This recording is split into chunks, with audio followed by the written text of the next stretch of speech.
Hi, I'm John Greaves III, editor and publisher of the Home Gym Quarterly, the only magazine in the world that's written by and for home gym owners. Our YouTube channel is all about helping you achieve your fitness goals at home with workout tips, simple do-it-yourself projects that you can use to upgrade your home gym tours, and interviews with the industry professionals who serve the home gym community. Working out at home takes a completely different level of discipline than working out in a public gym. Unlike in the public gym, most home gym owners can't feed off of the discipline and motivation of those around them. That's why I was so excited to interview Shawn Donaldson, the founder of Morning Lifter. Shawn knows all about mental strength. Not only did he lose 100 pounds after he stopped playing football, but he's also been a mentor to countless young men as a high school football coach. Now he's taking that experience and dedicating it to helping other home gym owners. My apologies because the audio is a little rough on Shawn's side because of some issues with Skype that we just couldn't control. But I hope you tough it out and listen because there's some important nuggets of information that I think will help improve your focus and turbocharge your workouts at home.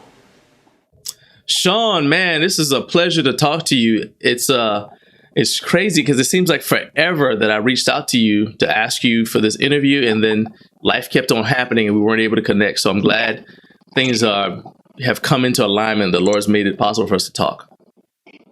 Yeah, I appreciate the opportunity. I was definitely excited when you contacted me. So it's nice to finally, I guess, quarantining allows the extra time for that to be done. That's happening with a lot of people, man, because in a way, and I don't mean to make light of the situation, but in a way, all we've done in America is go back to experiencing life the way that people in certain countries already did. And in terms of, basically staying near your house, because if you think about it, in some countries, it's not like people travel long distances to get to work. They don't have the long commutes that we have. And also, I think this is a throwback to maybe like the 20s and 30s. I can't imagine people in the 20s and 30s went very far from home all the time. And there probably were days when they didn't see anybody else from outside the family. Right. So I think that's good for introspection, and it's good for connecting with people in other ways too. Yeah. Well, and to think about how far we've come, how much people have been able to rely on other people through things like social media, technology, the internet. All that is still going, and it's provided a lot of other ways for people to stay motivated, stay connected, and even some businesses still work. So and I want you to talk about your business, and then I'm going to bring up something else that just occurred to me because it kind of segues with what you just said. So for the benefit of people who are not familiar with Morning Lifter, talk about who you are and what you do. This was an idea that just kind of flowed organically from another website that I had started. I used to be a football coach. I coached football for high school football for about 10 years. And I had started a website previously that was kind of just talking about, offensive line play. I was an offensive lineman in college, and I coached the offensive line. So it was more of a discussion forum style, blog, if you want to call it that, of, some of my blocking styles, things that I used to teach. And then I dabbled with some weight room stuff. And once I had realized that I wasn't going to be coaching much longer, I thought to myself, well, is there something that I can take from this? Because I'm not going to be coaching anymore. I'm not going to have as much up-to-date knowledge. Sure. And weightlifting was something that I've always enjoyed doing. When I was done playing football, I lost close to 100 pounds and really fell in love with lifting and strength conditioning. So it kind of just segued into a lifting fitness blog where I can try to just help people. The strength and leadership piece really didn't come right off the bat. I was a little bit lost on where my direction was at first. Yeah. As most people are. But eventually I had found, kind of where I wanted to take it. It's a very, very specific niche, I guess. But I think the ultimate goal is post on my website. But the whole idea is to empower, to inspire, and to educate people through strength and leadership. And how the two are intertwined, where the way you push yourself in the weight room is the same way you can push yourself in life. And the mental toughness that you can develop, overcoming adversities, overcoming fears. And so that I talk a lot about that in my blogs, and I listen to a lot of that stuff while I'm training. But the great thing about it is it's always you versus you every single day. So you seem to me to kind of be moving in the same space as Henry Rollins in a way, because Henry Rollins, obviously he's shaped by the fact that he lifts weights, but he doesn't influence people because of these great numbers on the bar. And not saying that you're not strong or anything, but it's like that's not the point. And then possibly a little bit of the vibe I get from you is kind of like Derek Woodsky, the strength coach Derek Woodsky, because he's got, he doesn't necessarily he's not one of those strength coaches who puts a lot of his own material on social media in terms of saying like, here's a tip for doing this or whatever. Most of the stuff that you see from Derek Woodsky is kind of like something to make you think, because the bulk of his business is word of mouth, because he's established, like he'll follow a baseball team around and coach them, do strength coach stuff for them.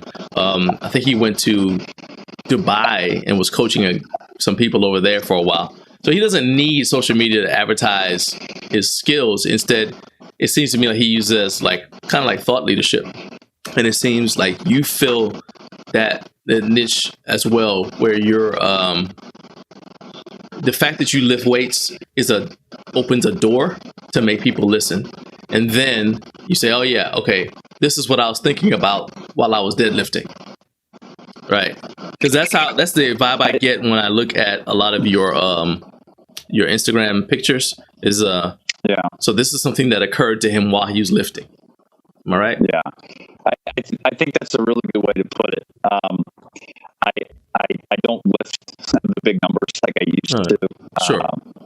And I don't even know if my body could take it. I hit a 680 squat when I was in college, but that was prior to a blown ankle, a blown knee, all the other injuries that prevent you from doing those things.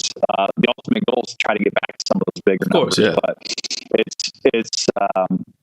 it's more about the process for me. I love something that Inky Johnson always talks about. The process is more important than the product. He harps on that, and I believe in that so wholeheartedly.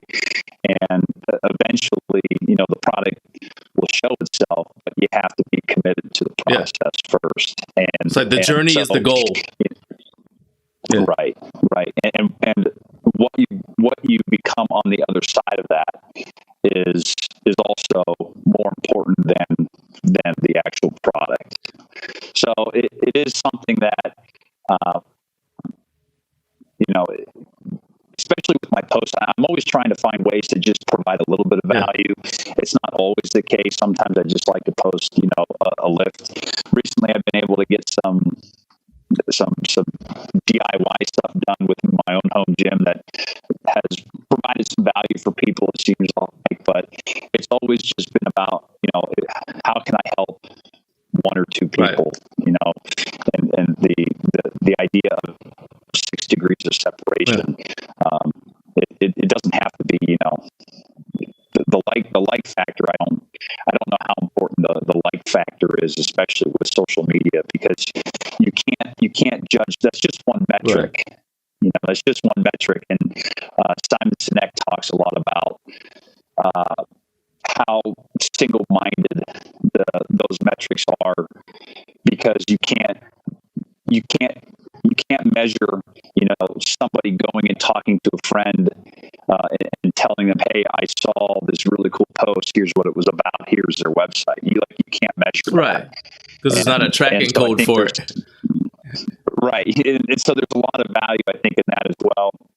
And the ultimate goal has really just been, is there a way that I can help people through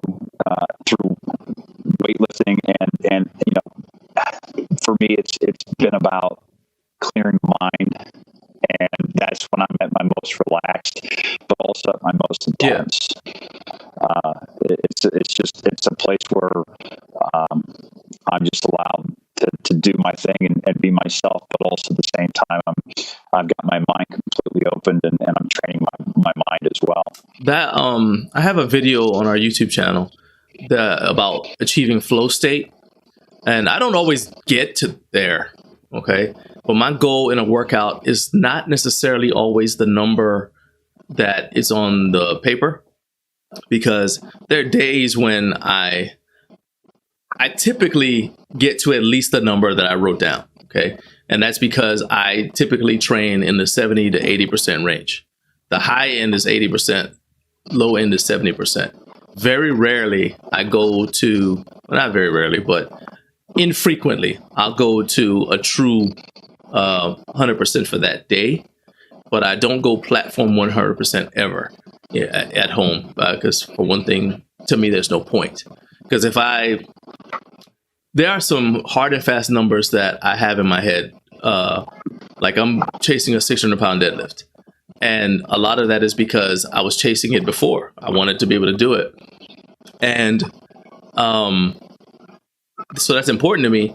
But realistically, if I get that 600-pound deadlift Monday, that doesn't change my life Monday evening or Tuesday. You know what I mean? It's just, I got it, right? It changed my life in the terms of, like, I'll have to find another goal, because when my goal was a 500-pound deadlift, I had to have another goal after I got that. It's like, well, now what? So it'll change it in that way. So to me, the flow state is about me achieving, is moving meditation, where, like, you get to the point where you don't even realize that time is passing. And there are many days when I'm lifting and I'm just in it, and I turn around, look at the clock, I'm like, oh, I need to hurry up and get out of here, because I've been in that flow state. Not really wasting time, but just I'm in flow state and I'm having a good time in it. And as a result of that, you don't necessarily need pre-workout or anything like that. I mean, I use those tools, but not all the time, because there are days when I don't take pre-workout to punch the bag. Why would I do that? So I just, I think that's the vibe I get from what you're saying. Is like achieving like a moving meditative state. So now you got me thinking like more comparisons, like Marcus Aurelius. You know, although I didn't necessarily agree with his philosophy, I agree. I like how he went about trying to achieve oneness of purpose. How he kind of developed himself as a human being. Like, okay, I need to do this and this and this, because he had this ideal of what a man should be. Not an emperor, but just a man. Like, I'm a man first. And I like that. So I also get that vibe from you. Like, this is a guy who's like thinking in terms of legacy. Does that make sense? Yeah. There's still, this whole concept, this whole idea for me is still so much in its infancy, and I think there's a lot of doors that could be opened still, just as a way, because there's been a lot of scenarios too where fitness or just lifting weights in general has been an outlet to help save people's lives, not just on the health factor, but on the mental side of it. Oh yeah, so, like the meme about it being therapy. Right, and I think that's entirely true, and that's one reason I love lifting in the morning. I've always lifted in the morning. Most days it's 4:00, 4:30 every morning. I'm on that Jocko Willing time. Yeah. And it puts me at a de-stress level, especially when I go into work later on that day. Like, I'm stress free. Yeah.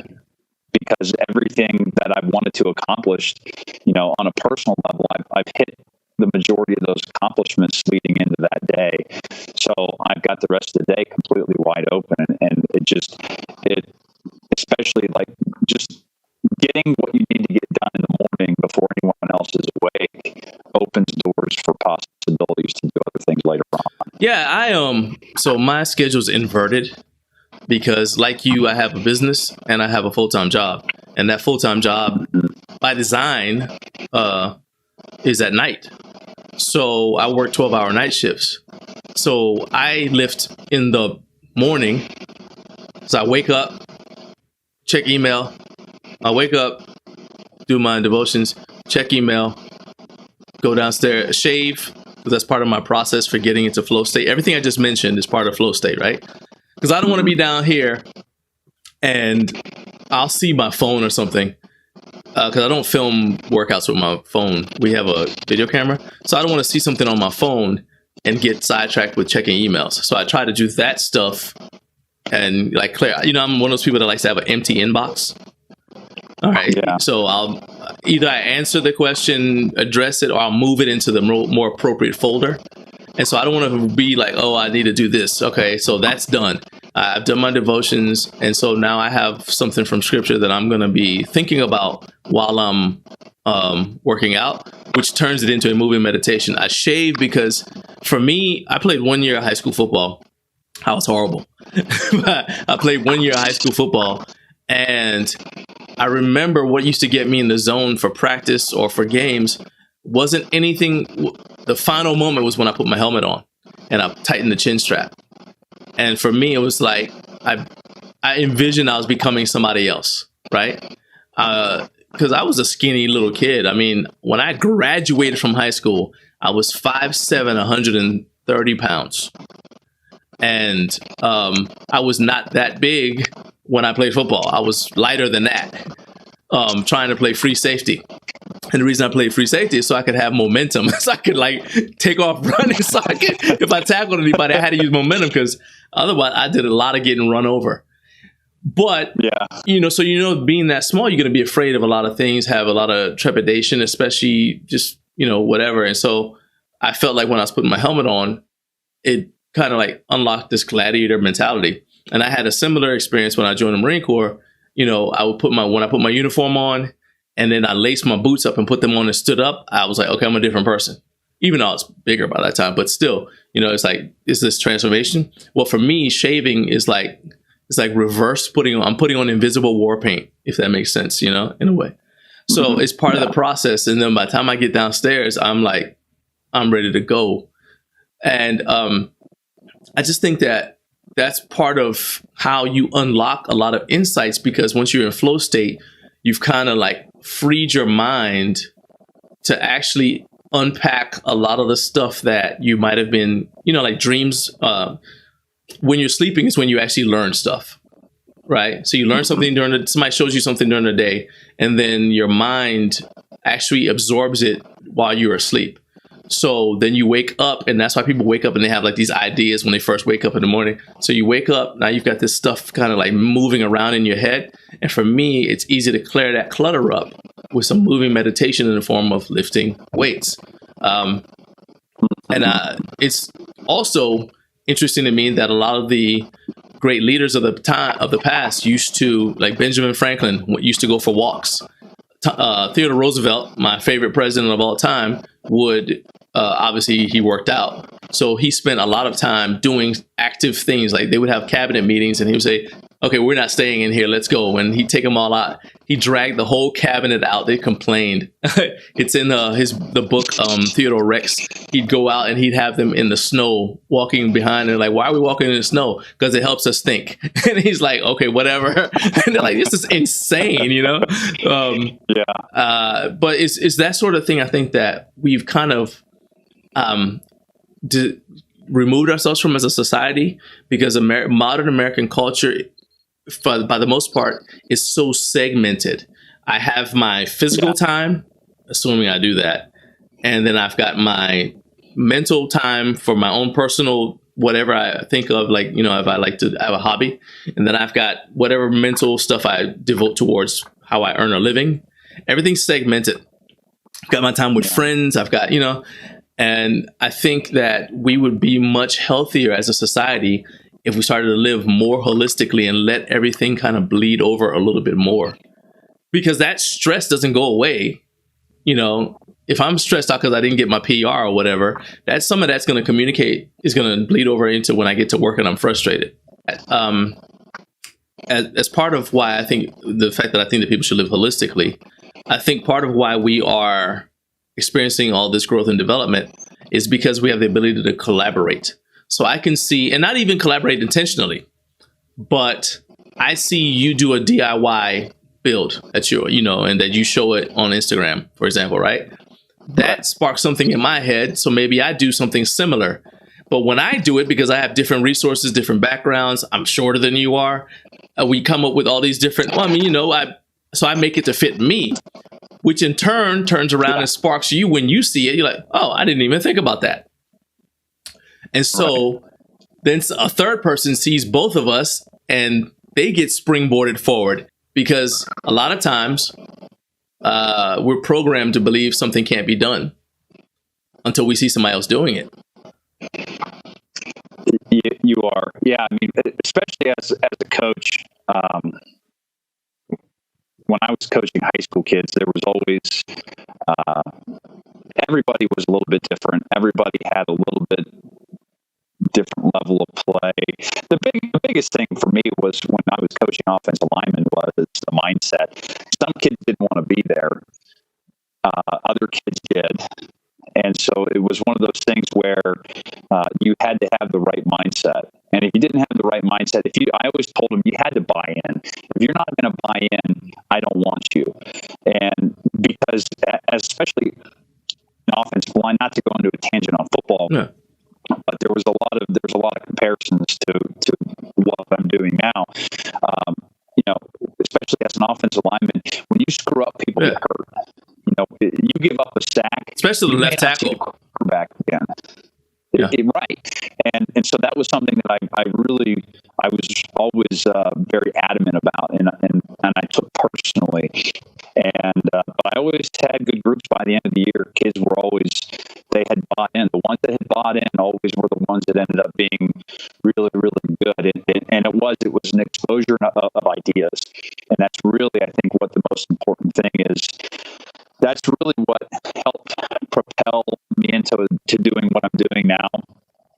I didn't. I used to listen to music when I worked out, and it got really boring, boring, and I couldn't find myself getting motivated.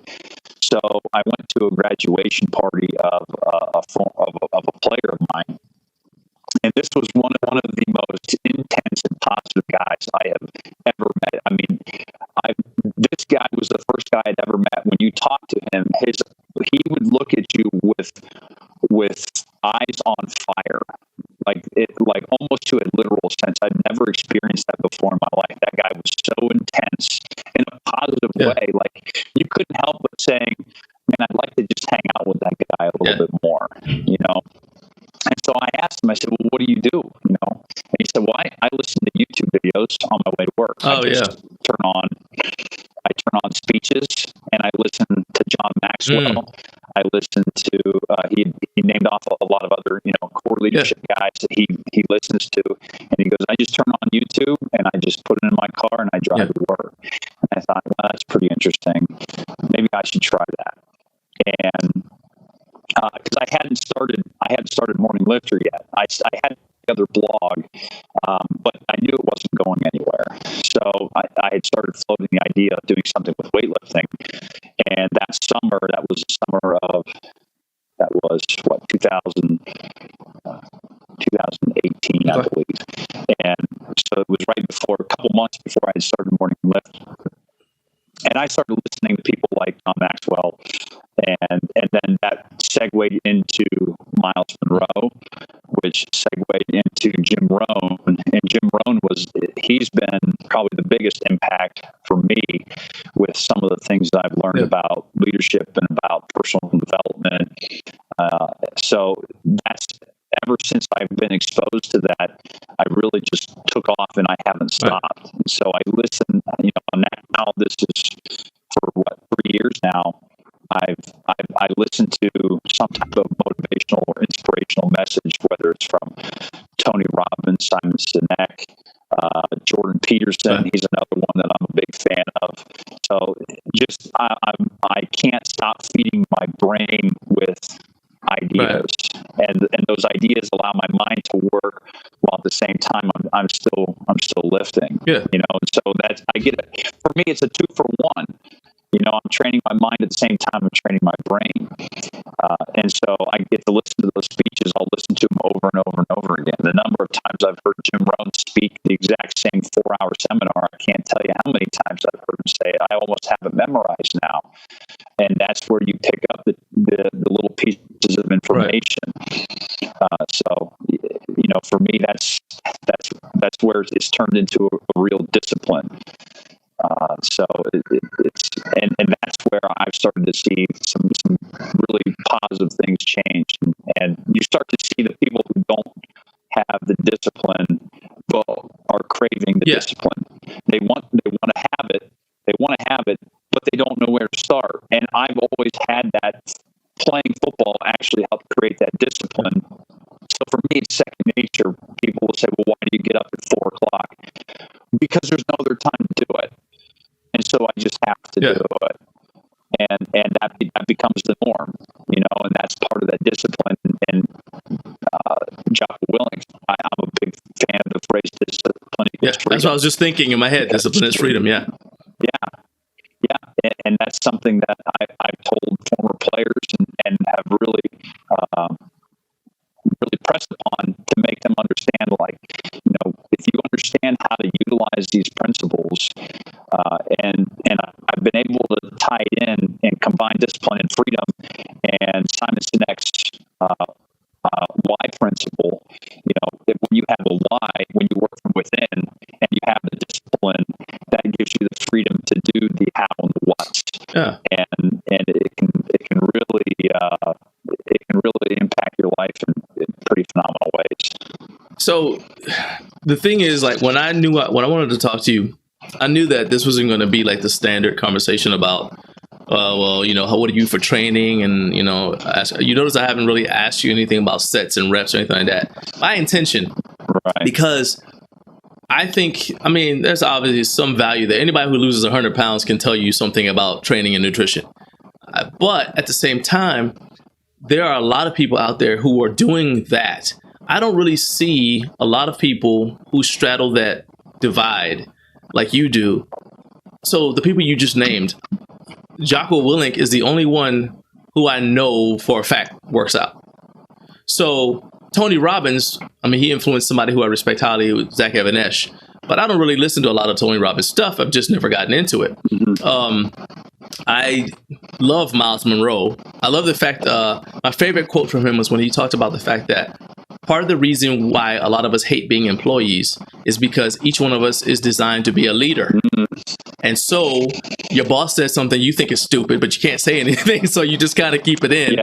So, but everyone needs to have an opportunity to lead in some area of their life or else they're unfulfilled. And so when he's saying that, he said, I don't care if you're sweeping, you need to feel like, okay, if this is your leadership area, I'm the one that cleaned this and nobody come in here till I'm done cleaning it or just whatever. He said, your soul needs that. So at the same time, though, I don't know if Miles Monroe ever touched a weight.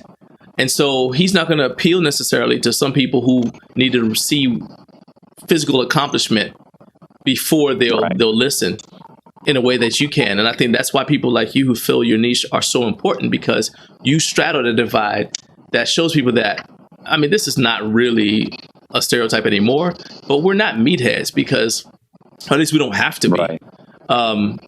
You can meet guys, man, who can break down biochemistry to you and because they understand that. Same thing with football players. You can meet football players who can break down the intricate details of how to move around somebody, right?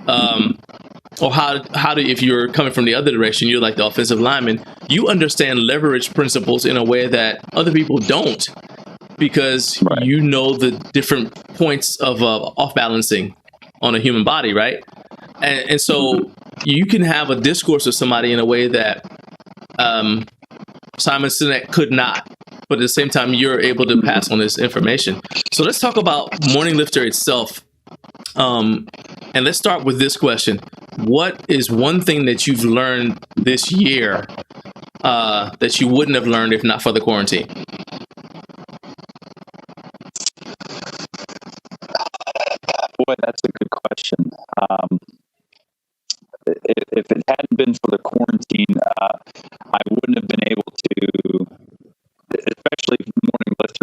motivated, I wouldn't have been able to get some of the DIY projects done. That's it. It's actually given me time to think, how can I add value to my own training and be able to pass that value on to other people at the same time. And so, especially on the training side, the leadership side has been pretty consistent, but it's actually allowed me to get a little bit more training time in. I haven't had to work as fast. I can spend a little bit more time, almost be a little bit more methodical, to actually test out some of the stuff. I got a chance to play around with the belt squat. I got a chance to play around with the hyperextension that I built that I may not have had time to do if the quarantine hadn't happened. And so that I think that's the one thing that it's allowed me to do, is to actually benefit from more DIY investments, I guess, for my own selfish training purposes. All right. I'll give you another question. It's kind of similar to that one. Mario Sperry, who, like Marco Ruas, is a famous mixed martial artist, said something that I thought was great. He's Brazilian, so his first language is Portuguese. So I'm going to say exactly what he said. He said, a champion learns with his mistakes. When a loser wins, when a champion loses, he learns with his mistakes. When a loser wins, he gets lazy in the comfort zone. What have you learned by losing? Well, oh man, I could talk forever about this. First, I think, I haven't read it, but John Maxwell has a book that talks about, oh man, what was the title? It was, I think, something has something to do with the fact of not losing but learning. I can't remember what the title was, and it's driving me nuts. Hopefully I'll remember it. But the champion mindset is one of always learning. So, if you fail at something, what can you extract from that for positive, positive improvements? So, and you had mentioned a Miles Monroe quote. One of my favorites that he had was, we're all taught as we're growing up to get a good job, to go to school, get an education, and go get a job. So society is always teaching us employment, not deployment. He always talked about deployment. So you should be employing yourself, very much like what you're doing. Same thing what I'm doing. What we're doing is deployment. Where we're trying to actually benefit ourselves and benefit others. And along the way, you've made failures. I've made failures. But yet here we all are. And so that's, to me, I think that's what a champion mindset is all about, is understanding, okay, this didn't work out this time. What did I do wrong that I need to fix? It exposes the areas that you might be incompetent at that point in time. Yeah. And that helps you, that gives you an opportunity to then go back and say, okay, here's what I need to work on. It's no different than weightlifting. If your squat isn't any good, then you got to practice it. And I use the squat because I've posted that many times. My squat sucks. I mean, at 6'4", it's not easy, and my knees pop on a pretty consistent basis. So for that, but that, to me, that's a weak point. For others that might be considered a failure, it's not a failure, the fact that I'm not the best squatter right now, but what I'm looking at is how can I improve that? So I've got the belt squat. I've got a couple different bars that I can utilize. Things. I can't get into a back squat as well anymore because I have a torn labrum from college. So there are things that are limiting me, and so how do you find a workaround? Right. And so if you do something one way and you find out it doesn't work, well, that doesn't mean that's the only way. Yeah. You've got to be able to find some other fashion to go and say, okay, well, plan A didn't work, so let's look at the next plan. And some people will say, well, never have a plan B, because then that always gives you an option. I don't know about that, because a lot of times, how many of us Did you ever have a plan B as you were going through? Probably Yeah. not. Same thing with me. Like the first website that I did, I don't use it. It doesn't work anymore. That I don't know if some people might say, well, your first website failed. Well, did it? Because it actually segued into what I have now. It showed me what I had the capability of doing, and it showed me things that I need to work on. So I'm a martial artist. One of the things that my coach taught me was when you go into a fight, every encounter, every micro interaction, you need to have a plan A, a plan B, a backup plan, and an avenue of exit, right? So think about just to keep it simple, a boxing match, right? And if it's amateur boxing, it's only going to be 3 rounds. Or you can think of wrestling, amateur wrestling match. There's only 3 periods. Okay. But within those 3 periods, how many times are you guys, unless somebody gets pinned or gets knocked out, how many times are you guys going to clash and come apart, right? Initiated by one person or the other. Now, what's the burn the boats behind that is once you step in that ring, you're in there. So I'm committed to entrepreneurship. But in each one of the strategies I've tried, I've got a plan B. I've got a backup plan if plan B doesn't work. And I've got an avenue of exit. If somebody just were to go back and look at Garage Gym Life Media and how we've tracked over the years since we started, and think of how long we've been doing it too, you see that what I'm doing looks very different. Like we just now started selling apparel again, because initially when I started selling apparel, I didn't really intend for it to be, I never intended for this to be an apparel company, and I still don't. But it was about building brand awareness, and what's the easiest way to get people to know that you exist is to have t-shirts out there with people wearing them, and then somebody else will ask them, the whole whatever thing, right? I was all right. So that meant I had to learn something about, and I'm by no means an expert on sales, but I had to learn something about selling t-shirts, designs that people enjoyed and whatever, right? But the plan was always to have a blog so that I could have a magazine. And within each one of those things, trying to steadily move towards where we are now, where I want to go, I had to try it in multiple different ways. And so even for example, the fact that we have the quarantine means that I have had the time to focus on our YouTube channel and improving it. So had the quarantine not happened, you and I wouldn't be having this conversation now, because I would have been busy because we'd be trying to do our live streams of events, and I wouldn't have as much time to focus on building relationships and engagement with people. Like we would be going wide, but not necessarily deep. So how do all of the different things you do, your apparel, your blog, the things you post on Instagram, how do all of those, your YouTube channel, how does all that mesh together and work together to form a cohesive whole for Morning Lifter? I think with the apparel piece, there's a piece of it. If you look at the articles, I try to make the article, whatever I'm writing about, I almost have a t-shirt that matches, I guess you could call it the theme, Okay, or the mood of the message I'm trying to get across. There's been some t-shirts that I've actually created after writing a specific article. One of my favorites is called The Dark Horse.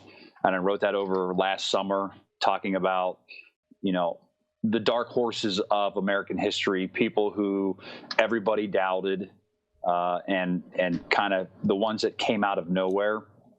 Those are the dark horses. That's one of my favorites. I've gotten a lot of good feedback from that. And so I created that shirt out of that article. There's ones that I have that are just leadership. I've got the strength one, and there's a specific theme that goes with everything. So, I've got a champion mindset. I've got some that are designated for power. There's one of my more favorites. That's the lift shirt that has the power rack on the back with the American flag. Everything that I do, it's very American themed. So everything tries to have an ebb and flow with it. The YouTube channel is more geared towards motivational videos.